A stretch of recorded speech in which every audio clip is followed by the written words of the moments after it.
Hello good morning friends, welcome back to my channel institute of life science. तो आज मैं फिर से आपके सामने हाजिर हूं एक नया टॉपिक लेकर। आप जानते हैं हम लोग इम्यूनोलॉजी सेशन में आगे की ओर बढ़ रहे हैं और आज का जो टॉपिक है वो है लिम्फेटिक सिस्टम।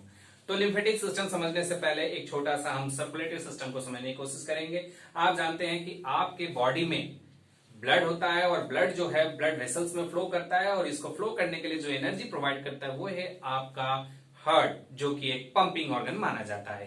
तो जिस तरह से हार्ट आपका ब्लड को पंप करता है और ब्लड पूरे वेसल्स में रन करती है और वो वेसल्स आपके टिश्यू लेवल तक पहुंची हुई है, ठीक उसी तरह से आपके शरीर में एक दूसरा भी वेसल्स का नेटवर्क है जिसे हम लिम्फेटिक सिस्टम कहते हैं।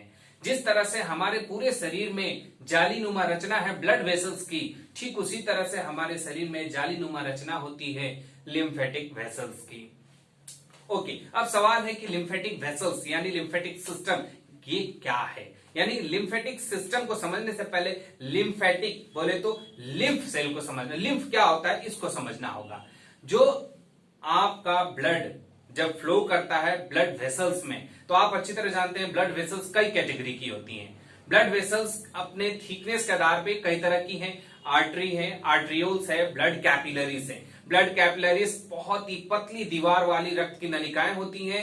जब आपका ब्लड आर्टरी से होते हुए आर्ट्रियोल्स में और आर्ट्रियोल से होते हुए ब्लड कैपिलरीज तक पहुंचता है, उस दौरान कैपिलरीज जो होती हैं उसकी दीवारों में बहुत सारे छोटे छोटे होल्स होते हैं जहां से ब्लड का कुछ हिस्सा बाहर सिप आउट हो जाता है, निकल जाता है, लीकेज हो जाती है।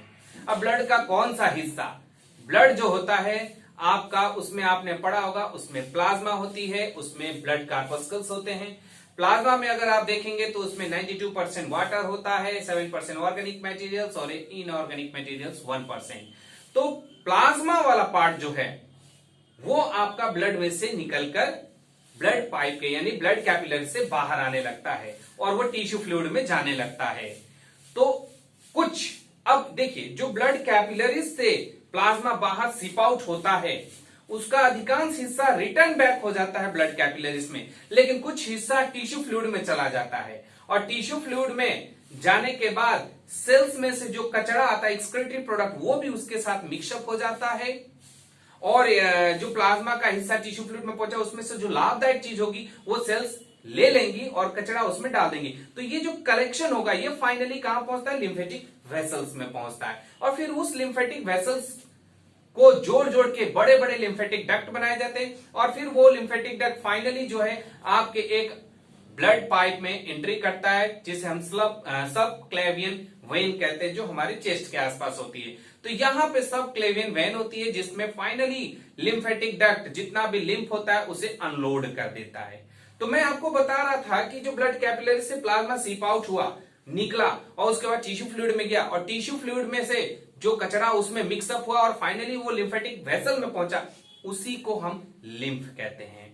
वो जो प्लाज्मा है जिसमें एक्सक्रीटरी प्रोडक्ट मिक्सअप हो गया है उस फ्लूइड को हम लिम्फ कहते हैं और उस वेसल्स में वो एंट्री कर रहा है और उसी वेसल के माध्यम से पूरे बॉडी में सर्कुलेट कर रहा है, इसलिए उसको लिम्फेटिक वेसल कहते हैं। इस लिम्फेटिक वेसल्स के कई सारे सेंटर है, जैसे लिम्फ नोड है, लिम्फ ग्लैंड है। तो ये सारे चीजें आपस में मिलकर एक सिस्टम की तरह वर्क करती हैं, इसलिए हम इसे लिम्फेटिक सिस्टम कहते हैं। तो आज का जो हमारा टाइटल है वो है लिम्फेटिक सिस्टम। इसी के बारे में हम पढ़ेंगे, इसके डिफरेंट टाइप्स के बारे में पढ़ेंगे हम लोग। सबसे पहले आप देख सकते हैं मैंने यहाँ पे कैटेगराइजेशन किया है। लिम्फेटिक सिस्टम में 3 पार्ट्स होंगे, एक lymphoid organs and then lymph और फिर लिम्फेटिक वेसल्स। तो मैंने आपको लिम्फेटिक वेसल्स के बारे में बता दिया कि वो एक पाइप का सिस्टम है, पाइप का नेटवर्क है जिसमें लिम्फ फ्लो करता है और लिम्फ मैंने अभी जस्ट आपको बताया ब्लड कैपिलरी से जो प्लाज्मा सीप आउट होती है टिश्यू फ्लूइड में पहुंचती है और सेल्स में से जो एक्सक्रीटरी प्रोडक्ट आता है उस टिश्यू फ्लूइड में, वो टिश्यू फ्लूइड फाइनली जब लिम्फेटिक वेसल में एंट्री करती है तो उसे हम लिम्फ कहते हैं। तो लिम्फ भी आपको समझ में आ गया होगा। अब बात करते हैं लिम्फोइड ऑर्गन। हमारे बॉडी में कौन कौन से लिम्फोइड ऑर्गन है। तो वर्क के आधार पे, प्रायोरिटी के आधार पे, कैरेक्टर के आधार पे, प्रॉपर्टी के आधार पे आपका जो लिम्फोइड ऑर्गन है उसे हमने 2 कैटेगरी में डिवाइड किया है। एक है आपका प्राइमरी लिम्फोइड ऑर्गन्स और दूसरा है सेकेंडरी, जिसको इफेक्टर या पेरिफेरल लिम्फोइड ऑर्गन्स भी आप कह सकते हैं। प्राइमरी क्यों कहते हैं, इसको सोचने वाली सवाल है। प्राइमरी इसलिए कहते हैं क्योंकि यह शरीर का, यह लिम्फेटिक सिस्टम का वह ऑर्गन है जहां पे डब्ल्यूबीसी को ट्रेन किया जाता है, जहां पे डब्ल्यूबीसी मैच्योर्ड होते हैं और एंटीजन से फाइट करने के लिए कैपेसिटी डेवलप करते हैं। तो ये मेन सेंटर है, एक तरफ से ये ट्रेनिंग सेंटर है, इसलिए इसको प्राइमरी कहा गया है। उसके बाद यहां ट्रेन होने के बाद, ट्रेनिंग प्राप्त करने के बाद, स्पेशलाइजेशन प्राप्त करने के बाद, डिफरेंशिएशन होने के बाद ये डब्ल्यूबीसी प्राइमरी ऑर्गन से निकलकर फिर कहां पहुंचते हैं? सेकेंडरी ऑर्गन्स में, जहां पे उन्हें फाइट करना है कीटाणु के खिलाफ और बॉडी को प्रोटेक्ट करना है। तो ये जो है एक तरफ से एसेसरी ऑर्गन से, हेल्पिंग ऑर्गन से, जहां पे आपके डब्ल्यूबीसी जाके एक्शन लेते हैं, लेकिन यहां पे वो डेवलप होते हैं, यहां ट्रेंड होते हैं, वो अपने आप को स्पेशलाइज्ड बनाते हैं। इसलिए इसे हम लिम्फोइड ऑर्गन कहते हैं क्योंकि ये बहुत इंपॉर्टेंट है और ये जो है सेकेंडरी हेल्पर है, इसलिए इसको इफेक्टर भी या पेरिफेरल, बॉडी के डिफरेंट टाइप पेरिफेरल पार्ट्स में होता है, इसलिए इसको पेरिफेरल लिम्फोइड ऑर्गन्स भी कहेंगे। अगर हम बात करें प्राइमरी लिम्फोइड ऑर्गन्स की, तो इसके दो पार्ट हैं, इसमें मतलब दो ऑर्गन्स को हमने प्राइमरी कैटेगरी में रखा है। एक है आपका थाइमस जो कि आपके स्टेर्नम के जस्ट ऊपर होता है, दूसरा है बोन मैरो जो आपके शरीर के हड्डियां जो होती हैं, बड़ी बड़ी हड्डियां, उनके बीच में जो होता है उसे हम बोन मैरो कहते हैं। वहां से भी आपके डब्ल्यूबीसी की उत्पत्ति होती है। तो आइए सबसे पहले, और इसके अलावा अगर सेकेंडरी ऑर्गन्स में हम लोग देख लें तो इसमें स्प्लीन आ जाएगा, इसमें लिम्फ नोड, इसमें माल्ट यानी mucus associated lymphoid tissue and then called cutaneous associated lymphoid tissue, then tonsils and then liver. तो हम लोग एक एक करके हर एक टॉपिक्स को डिटेल में पढ़ेंगे। तो अभी मैंने आपके सामने जो फिगर बना रखा है और जो नोट्स लिख रखा है वो है आपके थाइमस ग्लैंड का। थाइमस ग्लैंड हमारा एक इंडोक्राइन ग्लैंड है, जहां से इंडोक्राइन ग्लैंड क्या करती है? हार्मोन थाइमोसिन नामक हार्मोन का सिक्रीशन करती है, जो कि इंपॉर्टेंट रोल प्ले करती है आपके डिफेंस सिस्टम में। वो तो बात थी हार्मोन की। अब बात करते हैं थाइमस जो है इसका लोकेशन कहाँ है। तो थाइमस जो है आपके, मैंने अभी जस्ट बताया, स्टेर्नम जो होती है उसके यहाँ पे पार्ट एकदम बीच में ये आपके स्टेर्नम में होती है और ये जो है इस तरह की दिखती है। ये बाई लोब्ड होती है, इसमें एक लेफ्ट लोब दिखेगा, एक राइट लोब दिखेगा। इसके अलावा थाइमस को अगर अच्छे से आप देखेंगे तो लगेगा कि उसमें बहुत सारे छोटे छोटे दाने नुमा रचनाएं हैं, जिसको हम लोब्यूल्स कहते हैं। यानी कहने का अर्थ ये है कि ये कमरों का बना है, छोटे छोटे कमरे बहुत सारे हैं, वो सब मिलकर ये थाइमस ग्लैंड का निर्माण कर रहे हैं। तो इसे हम लोब्यूल्स कहते हैं। एक कमरों से दूसरे कमरों को सेपरेट करने वाली दीवार को हम सेप्टेई कहते हैं। अगर इसमें से हम एक लोब्यूल को निकाल लें, जैसा कि मैंने यहां पे देखिए एक लोब्यूल को निकाल के बड़ा सा सेक्शन उसका बनाया है, तो आपको क्या मिलेगा? इसके दो पार्ट्स मिलेंगे। एक बीच वाला जो पार्ट होगा उसे हम इनर मेडुला कहते हैं। जैसे कि अमरूद होती है तो अमरूद का ऊपर वाला लेयर जो है गुद्दा, हम उसे खाते हैं, और बीच में जो बीजों का गुच्छा टाइप का होता है वो हमारा इनर मेडुला हो गया, और ऊपर वाला जो खाते हैं उसे हम कॉर्टिकल रीजन कहेंगे। ठीक उसी तरह से बाहर साइड में जो है वो आउटर कॉर्टेक्स और अंदर में जो है वो इनर मेडुला कहलाएगा। इसके अलावा इसकी स्पेशलाइजेशन क्या है, इसकी खास बात क्या है, इस लोब्यूल के अंदर क्या स्पेशल बात है? स्पेशल बात यह है कि जो ये मेडुला रीजन में आपका लोब्यूल का मेडुला रीजन जो है उसमें टी सेल्स बहुत कम मात्रा में होती हैं, इमैच्योर्ड होती हैं, और जो कॉर्टिकल रीजन है यहाँ पे डब्ल्यूबीसी अधिकांश मात्रा में होते हैं और वो मैच्योर्ड हो रहे होते हैं। यहाँ वो डिफ्रेंशिएट होते हैं, वो एंटीजन से भिड़ते हैं और उनके प्रति ट्रेनिंग प्राप्त करते हैं, लर्निंग करते हैं। तो आप देख सकते हैं यहाँ पे मैंने एक टी सेल बनाया और वो प्रोलिफरेशन कर रहा है, सेल डिवीजन कर रहा है और अपने आप को डिफ्रेंशिएट कर रहा है। साथ ही साथ यहाँ पे आपको डेंड्रिटिक सेल्स भी मिल जाएंगी, आपको मैक्रोफेजेस भी मिल जाएंगी। इसके अतिरिक्त इसमें आपको इपिथेलियल सेल्स भी प्राप्त हो जाएगा। तो ये सारी बातें यहाँ पे आपको मैंने फिगर में दर्शाया है, इसी को यहाँ पे हमने लिख दिया है। तो देखिए मैंने लिखा है थाइमस क्या है? मैच्योरेशन सेंटर है टी सेल्स के लिए। वो यहाँ आके अपने आप को स्पेशलाइज करती हैं, मैच्योरिटी प्राप्त करती हैं। इसके मैच्योरिटी प्राप्त कैसे होगा? तो जो टी सेल जन्म लेता है बोन मेरो में और वहां से निकल के जब थाइमस में पहुंचता है तो उसके सेल मेम्ब्रेन पे कुछ स्पेशल टीसीआर का डेवलपमेंट होता है, टी सेल रिसेप्टर। ये टीसीआर क्या होते हैं? ये टीसीआर बड़े स्पेशलाइज्ड इसलिए होते हैं क्योंकि ये एपीसी सेल के मेम्ब्रेन पे जब एमएचसी पेप्टाइड के साथ प्रेजेंट किया जाएगा, आपको याद होगा पिछले क्लास में एमएससी रिसेप्टर और उस पे एंटीजेनिक पेप्टाइड लोड किया जाता है, ये मैंने आपको बताया था। तो एपीसी सेल जब एमएससी रिसेप्टर पे एंटीजेनिक पेप्टाइड को लोड करके प्रेजेंट करेगी तो उसके साथ इंटरेक्शन करने के लिए टीसीआर का होना जरूरी है। टी सेल के मेम्ब्रेन पे वह रिसेप्टर होगा, तभी वो एमएससी के पेप्टाइड से इंटरेक्शन कर पाएगा, एमएससी रिसेप्टर से इंटरेक्शन कर पाएगा और इन दोनों के बीच सिग्नलिंग हो पाएगी। एंड देन आफ्टर आपका टी सेल जाकर दूसरे बैक्टीरिया और कीटाणुओं को मार गिराएगा। तो यहां पे सबसे इंपॉर्टेंट चीज क्या है कि जो टी सेल डेवलप हो रही है उसके मेम्ब्रेन पे टीसीआर का डेवलपमेंट होना जरूरी है। तो यहां पे टी सेल क्या करती है, टीसीआर डेवलप करती है, अपने टी सेल टीसीआर को डेवलप करती है ताकि वो क्या कर सके, रिकॉग्नाइज कर सके किसे, एंटीजन जो कि एमएससी पे लोड किया गया है, किसके, APC cell, antigen presenting cell के। इसके अलावा आपको एक जानकारी देनी है कि ये जो लॉब्यूल होते हैं इसमें टी सेल बहुत सारे होते हैं, लेकिन आपका मैं जानकारी बता दूं कि इसमें 95% थाइमोसाइट्स जो होती हैं वो डेथ कर जाती हैं। अब सवाल है आखिर वो क्यों मर जाती हैं, क्यों उन्हें मार दिया जाता है, क्यों एपोप्टोसिस हो जाती है। तो सवाल ये है उनमें क्षमता डेवलप नहीं हो पाती कि वो एंटीजन और एमएससी कॉम्प्लेक्स को रिकॉग्नाइज कर सके। यानी कि टी सेल बहुत सारे पैदा होकर यहां पहुंचते हैं लेकिन सारे ट्रेंड नहीं हो पाते, सारे टीसीआर डेवलप नहीं कर पाते। जो टीसीआर डेवलप कर लेते हैं वो एंटीजन और एमएससी को तो रिकॉग्नाइज कर लेते हैं, लेकिन जो टी सेल टीसीआर डेवलप नहीं कर पाता है वो एमएससी और एंटीजन को रिकॉग्नाइज नहीं कर पाएगा, तो फिर उसका यूज क्या है, इसलिए थाइमस उसे डिस्ट्रॉय कर देती है। ठीक उसी तरह से कुछ ऐसे भी टी सेल का टीसीआर डेवलप हो जाता है जो आपके अपने सेल के खिलाफ होता है, यानी आपके बॉडी सेल्स के अगेंस्ट काम करने लगता है वो। यानी क्या कहता है वो सेल्फ एंटीजन एमएससी कॉम्प्लेक्स के खिलाफ बन जाता है। तो भैया अगर आपका डब्ल्यूबीसी आपके बॉडी के खिलाफ हो जाए तब तो वो कीटाणु को कम आपको डिस्ट्रॉय पहले करेगा, तो वो भी हम लोग को नहीं चाहिए। इसलिए यहां पे क्या किया जाता है, ऐसे तमाम जितने भी टी सेल्स हैं जो आपके बॉडी के खिलाफ खुद टीसीआर डेवलप कर चुके हैं उन्हें भी डिस्ट्रॉय कर दिया जाता है, यानी उनको मैच्योर होने से पहले ही नष्ट कर दिया जाता है। तो कुल मिला के अगर 100% में देखें तो 95% तो डिस्ट्रॉय हो गया, सिर्फ 5% T cell exact proper function के साथ, प्रॉपर स्पेशलाइजेशन के साथ मैच्योर्ड होते हैं। एंड देन आफ्टर थाइमस से वो पहुंचते हैं लिम्फेटिक सेल में, लिम्फेटिक वेसल में, और वहां जाके कीटाणुओं को मारने का कार्य करते हैं। तो ये कहानी थी आपकी थाइमस की। अगर हम थाइमस की ग्रोथ की बात करें, जैसे मैंने आपको बताया थाइमस ग्लैंड हमारे स्टेरनम में होता है, तो हमारे स्टेरनम के ऊपर जो होता है थाइमस ग्लैंड, जब हमारा जन्म होता है तो उसकी साइज छोटी होती है। तो देखिए ये मैंने आपको बर्थ दिखा दिया, यहाँ पे बेबी का बर्थ हो रहा है, मान लीजिए 0।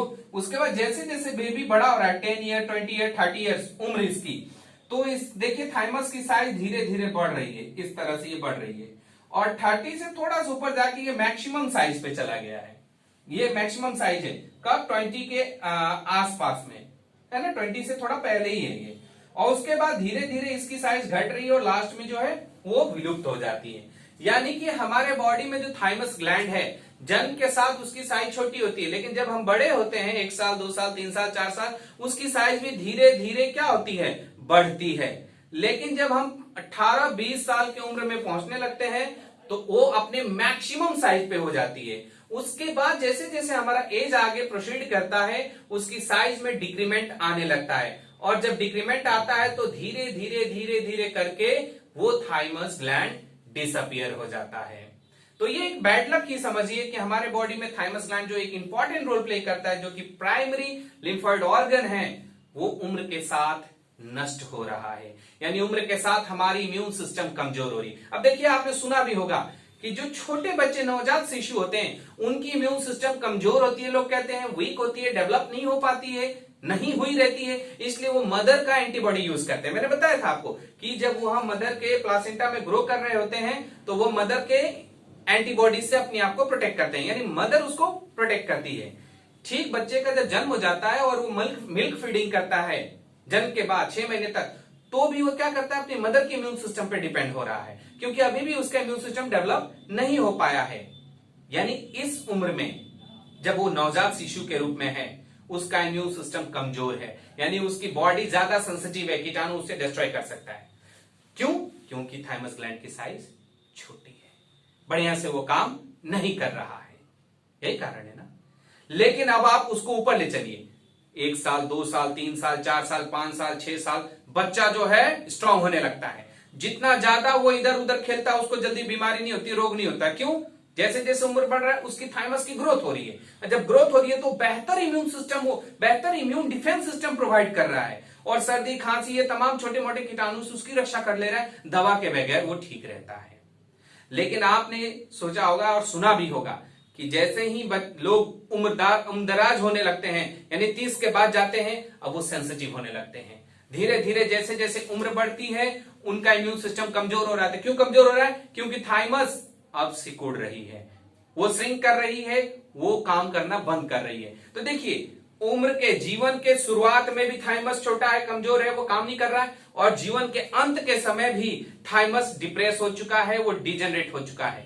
इन दोनों अवस्था में, बिगिनिंग और टर्मिनेशन में, आपकी इम्यून सिस्टम वीक होती है, इसलिए हमें मेडिसिन और अपनी प्रोटेक्शन करनी पड़ती है, प्रिवेंशन करने पड़ते हैं। लेकिन बीच में आपकी बॉडी को कोई दिक्कत नहीं, क्योंकि थाइमस ग्लैंड बेहतरीन ग्रोथ के साथ बेहतरीन डिफेंस सिस्टम प्रोवाइड करता है।